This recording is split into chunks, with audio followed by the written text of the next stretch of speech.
Somos da Carbonfy, o podcast da Carbon Business School, a escola de negócios do mercado de crédito de carbono e finanças regenerativas. Olá. Nosso objetivo aqui é sempre mergulhar fundo em temas complexos, né? Usando as fontes que a gente recebe para tirar o essencial. Hoje, a gente tem uma análise detalhada com base em dados e informações da Carbonfy sobre um assunto que está gerando, muita discussão no setor financeiro global. A crise na Net Zero Banking Alliance, a NZBA. Aquela que foi a grande promessa, né? Exato. A maior aliança de bancos do mundo focada no clima, por um tempo pelo menos. A nossa missão aqui hoje é tentar entender por que essa iniciativa, que começou com tanto otimismo, parece estar desmoronando. E o que isso significa de verdade? Ok, vamos começar a desembrulhar isso. Vamos lá? Para começar, acho que é fundamental a gente lembrar o que era a NZBA, né? Ela não veio do nada. Era o braço bancário principal dentro de algo ainda maior, a Aliança Financeira de Glasgow para o Net Zero, a GFANZ. Aquela lançada na COP26 em Glasgow com muita fanfarra. Sim, parecia um marco histórico mesmo. E o coração da NZBA era um compromisso. E essa palavra é importante, voluntário. Dezenas dos maiores bancos do mundo, gigantes mesmo, com trilhões em ativos, se comprometeram publicamente a alinhar seus empréstimos e investimentos com a meta de emissões líquida zero até 2050, seguindo o Acordo de Paris, basicamente. A ideia era essa. E a visão por trás era, muito poderosa, imagina só. O próprio motor do capitalismo, o setor financeiro, usando o seu poder imenso de alocar capital para voluntariamente acelerar a transição para uma economia de baixo carbono. Direcionar o dinheiro, né? Exato, bilhões, trilhões talvez para renováveis, eficiência energética, tecnologia limpa e ao mesmo tempo ir diminuindo o financiamento para setores que emitem muito, como combustíveis fósseis. Era a narrativa do mercado resolve. Uma narrativa bem forte na época. Só que a realidade, pelo visto, foi bem diferente, mais complicada. O que a gente está vendo agora, segundo as análises, tem indicações bem fortes de que a NZBA suspendeu suas atividades principais. É o que parece. Vários membros importantes, bancos que foram chave na fundação, saíram. Alguns mais quietos, outros nem tanto. O cenário que muitos descrevem é de um colapso quase certo, ou no mínimo um esvaziamento bem grande. Sim, um enfraquecimento claro. E é importante dizer, isso não parece ter sido do nada, né? Tudo indica que é um sintoma mais visível de uma turbulência maior no movimento ESG como um todo, ambiental, social e governança. Aquela sigla que virou quase um mantra corporativo. Certo. Aquele otimismo todo parece que bateu numa parede de desafios bem reais. E aqui a coisa começa a ficar bem interessante. O que foi que causou essa reviravolta toda? Pois é, essa é a pergunta de 1 milhão, né? O que as informações sugerem é que não foi uma coisa só, foi mais uma convergência de fatores, sabe? Tipo uma tempestade perfeita de medos que fez com que ficar na aliança se tornasse, insustentável para muitos bancos. Ou pelo menos muito desconfortável. Uma tempestade perfeita. É fascinante ver como essas pressões diferentes foram se somando. Primeiro, e talvez o que mais saiu na mídia, foi o medo político. Principalmente nos Estados Unidos, surgiu uma reação política muito forte, bem organizada mesmo, o tal movimento anti-ESG. Ah, sim, a gente ouviu falar disso. Políticos importantes, especialmente de estados onde a economia depende muito de combustíveis fósseis, começaram a atacar publicamente os bancos da NZBA. Mas atacar como? Só no discurso ou teve coisa mais concreta? Bem mais concreto. A ameaça principal era retirar fundos públicos estaduais. Pensa em fundos de pensão de servidores, fundos de investimento do Estado, que juntos somam centenas de bilhões de dólares, das mãos dos bancos que fossem vistos como boicotando o setor de óleo e gás. Nossa, bilhões. Exato. E essa narrativa de boicote pegou politicamente para eles, sabe? Criou uma pressão financeira direta e um risco de imagem reverso para os bancos nesses lugares. Entendi. Uma pressão enorme para não cumprir à risca o que a aliança pedia, que era justamente diminuir a exposição a esses setores, né? Isso, e junto com essa pressão política veio um segundo medo, também muito forte, o medo legal. Os departamentos jurídicos, escritórios de advocacia grandes começaram a alertar os bancos sobre um risco jurídico sério. Risco de quê? A preocupação era que uma ação coordenada de concorrentes, que são os bancos da aliança, para restringir o dinheiro para uma indústria inteira, legal e importante como a de fósseis, pudesse ser vista pela lei antitrust como formação de cartel. Cartel? Mesmo que a intenção fosse boa, tipo, seguir o Acordo de Paris, isso parece estranho. Como a ação climática vira prática anticompetitiva? Aí é que está a complexidade, né?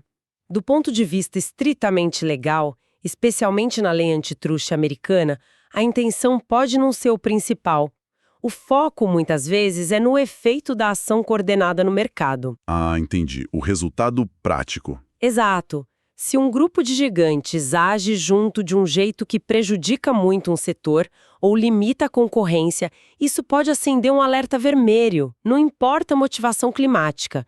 Só o risco de enfrentar processos antitrust caríssimos e a chance de multas bilionárias já foi a suficiente para assustar muito conselho de administração. Faz todo sentido. Risco jurídico é algo que nenhuma empresa grande ignora. Bilhões em multas potenciais falam bem mais alto que promessas voluntárias, né? Com certeza. E para completar esse cenário, veio o terceiro fator, o medo econômico. Talvez o mais básico, o mais pragmático. Uma coisa é anunciar meta bonita em conferência. Outra, bem diferente, é colocar em prática no dia a dia. Principalmente agora, né? Especialmente num cenário global de crise energética, inflação nas alturas, preço de combustível variando muito, a decisão de cortar ou reduzir de verdade o crédito para clientes de óleo e gás, que historicamente são clientes enormes, muito lucrativos e muitas vezes até estratégicos para a segurança energética do país, se mostrou economicamente muito mais dolorosa e complexa do que talvez eles imaginaram no começo. Imagina a pressão interna nos bancos. Não só dos políticos e advogados, mas dos acionistas, das equipes de negócio querendo bater meta trimestral. Como justificar abrir mão de receita gorda para uma meta de longo prazo, ainda mais com a economia global tão incerta? É exatamente isso, a realidade do balanço financeiro, das metas de lucro, do bônus dos executivos, da pressão dos investidores por retorno rápido, tudo isso bateu de frente com a promessa voluntária de descarbonizar. O custo ficou alto demais. O custo percebido de continuar fiel aos compromissos mais duros da NZBA, em termos de dinheiro, política e lei, simplesmente ficou maior que os benefícios percebidos para muitos desses grandes bancos internacionais. Então o ponto-chave é esse. Essa combinação de pressão política forte, risco legal real e a dureza da economia criou um ambiente onde a promessa voluntária virou, para muitos, inviável na prática. Ok, ficou bem claro o diagnóstico do porquê dessa debandada toda. Mas e agora? Quais são as consequências? O que significa esse enfraquecimento, talvez até o fim prático, dessa aliança que era vista como um pilar para trazer o setor financeiro para a ação climática? Olha, as implicações são bem profundas e, de certa forma, preocupantes para a agenda climática global. Primeiro, não dá para negar que há um golpe duro na credibilidade de todas as iniciativas que dependem de compromisso voluntário do setor financeiro. Afeta todo mundo que aposta nisso. Exato. A crise da NZBA vira um exemplo brutal da fragilidade dessas promessas. Mostra que quando a economia ou a política apertam, esses compromissos voluntários podem ser rapidamente diluídos, adiados ou até abandonados. Isso abala a confiança no modelo inteiro, então. Aquele baseado na ideia de que o próprio mercado, por conta própria, resolveria o clima. Sim, abala bastante. Se a gente conecta isso com o cenário maior, a crise reforça um argumento que muitos críticos já faziam. A boa vontade, o marketing ESG, o compromisso voluntário do setor financeiro sozinhos parecem não ser suficientes para fazer a transformação estrutural necessária para cumprir as metas de Paris. O alinhamento do capital com o clima não vai acontecer rápido e de forma ampla só porque os bancos prometem que vai. A inércia do sistema, os interesses que já existem são muito fortes. Tá. Se a promessa voluntária falha sob pressão, especialmente vindo de gigantes internacionais, para onde a gente olha agora? qual seria a alternativa para garantir que o dinheiro vá para a direção certa? A conclusão que muitos analistas estão tirando e que a própria análise da Carbon Fi aponta é que o pêndulo agora se move com força na direção da regulação governamental obrigatória. Regulação. Mandatório. Parece cada vez mais claro que o único jeito de garantir que os fluxos de capital se alinhem consistentemente com as metas climáticas de longo prazo é através de regras claras, mandatos, incentivos e desincentivos estabelecidos e fiscalizados pelos governos. Que tipo de regra? Pode incluir coisas como precificação de carbono forte, exigência legal de divulgar risco climático e plano de transição, padrões mínimos para investimento sustentável ou até restrição direta a certos tipos de financiamento. O foco sai da promessa e vai para a regra. Falando em alternativas, regulação. Caminhos além do voluntarismo. Como isso bate aqui no Brasil? A gente tem bancos grandes aqui que também assinaram a NZBA. Essa crise lá fora cria um problema para a gente, uma oportunidade ou os dois? É uma situação complexa, viu? Diria que tem as duas faces da moeda para o Brasil. Por um lado, os bancos brasileiros que continuam lá na aliança ou que mantêm compromissos climáticos fortes ficam numa posição delicada. Como assim? Eles podem sentir a pressão interna e externa para manter e até reforçar os compromissos, sabe? Para mostrar a liderança enquanto o mundo recua. Mas, ao mesmo tempo, eles veem os parceiros internacionais, bancos maiores com quem eles têm relação, dando passos atrás por causa das pressões. Fica mais difícil seguir sozinho, né? Exato. Manter o curso sozinho ou num grupo menor pode ser mais desafiador sem aquela força e cobertura que uma aliança global como a NZBA original dava. É uma encruzilhada. Manter o discurso e a prática ou seguir a maré de cautela internacional. Complicado. No entanto, e aí entra o outro lado, essa crise global pode, paradoxalmente, abrir uma janela de oportunidade bem interessante para o Brasil. Justamente porque o modelo voluntário internacional está com a credibilidade abalada. Como assim? O Brasil tem as chances de se posicionar diferente, mostrar um caminho alternativo que pode ser visto como mais sólido, mais confiável. A análise da Carbon Fi destaca muitos avanços que o Brasil está buscando em frentes regulatórias concretas. Tipo o quê? Um exemplo-chave é desenvolver uma taxonomia sustentável nacional. Isso é super importante. Funciona como um dicionário oficial definido pelo governo e Banco Central, que diz o que é verde ou sustentável aqui no Brasil.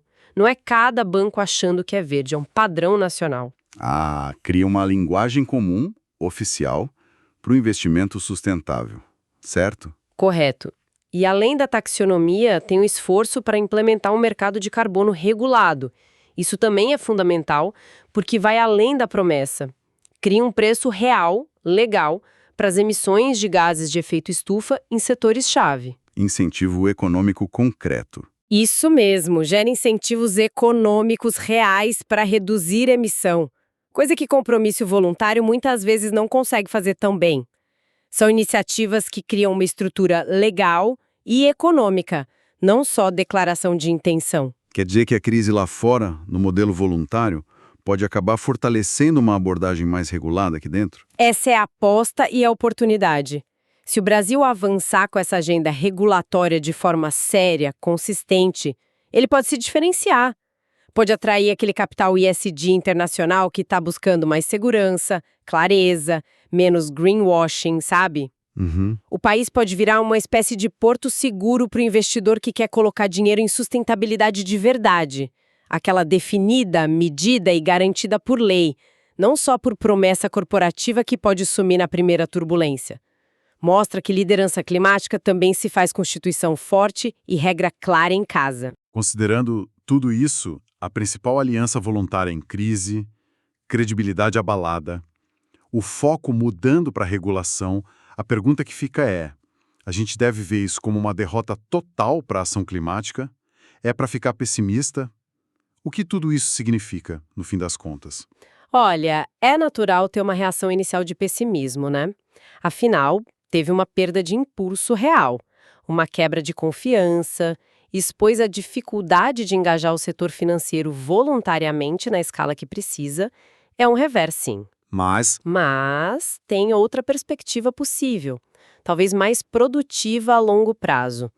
Pode ser que a gente esteja vendo não o fim da linha, mas um passo doloroso, só que paradoxalmente necessário. Talvez seja o fim do que a gente pode chamar de era da ingenuidade na finança climática. Era da ingenuidade. Gostei disso. Seria a era em que se achou que o mercado ia se autorregular pelo clima, assim, fácil.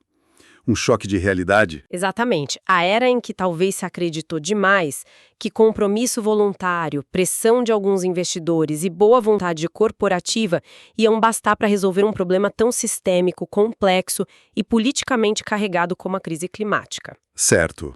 A crise da NZBA força a gente a encarar uma verdade mais incômoda. A transição para a economia de baixo carbono não é só um ajuste técnico. É uma transformação estrutural profunda que mexe com interesses econômicos poderosos, com modelos de negócio de décadas. E a lição principal qual seria? A lição que fica dessa crise e que as fontes reforçam é que essa transição não vai ser feita só na base da conversa, do marketing ou de promessa bem intencionada. Exige muito mais. Precisa de regra do jogo clara, estável e que seja cumprida de verdade. E de incentivos. Precisa de incentivo econômico forte que faça o investimento verde ser estruturalmente mais atraente que o fóssil. E, acima de tudo, precisa de vontade política firme dos governos para implementar e segurar essas medidas, mesmo com resistência que vai ter. A crise meio que devolve a bola principal para o campo da política pública e da regulação. Menos voluntarismo, mais estrutura e direção do governo, então. Isso levanta uma questão importante sobre o futuro. Exato. E aqui a gente deixa uma provocação final para quem está acompanhando pensar junto. Se a regulação agora parece ser a chave para alinhar de verdade o sistema financeiro global com o clima, que tipo de debate intenso a gente pode esperar sobre o nível e o tipo dessa regulação? Como é que os países vão achar aquele equilíbrio delicado? Implementar regras ambientais mais duras para acelerar a transição, mas sem sufocar a economia. Ou sem criar novas desigualdades e barreiras comerciais entre países desenvolvidos e em desenvolvimento, cada um com sua realidade, sua capacidade, sua responsabilidade histórica. Essa busca pelo equilíbrio regulatório ideal, justo e eficaz, com certeza vai ser um dos grandes desafios globais daqui para frente. Com certeza. É o debate que está posto agora. E para mais conteúdo sobre o mercado de crédito de carbono e finanças regenerativas, siga a Carbofy para se manter sempre atualizado.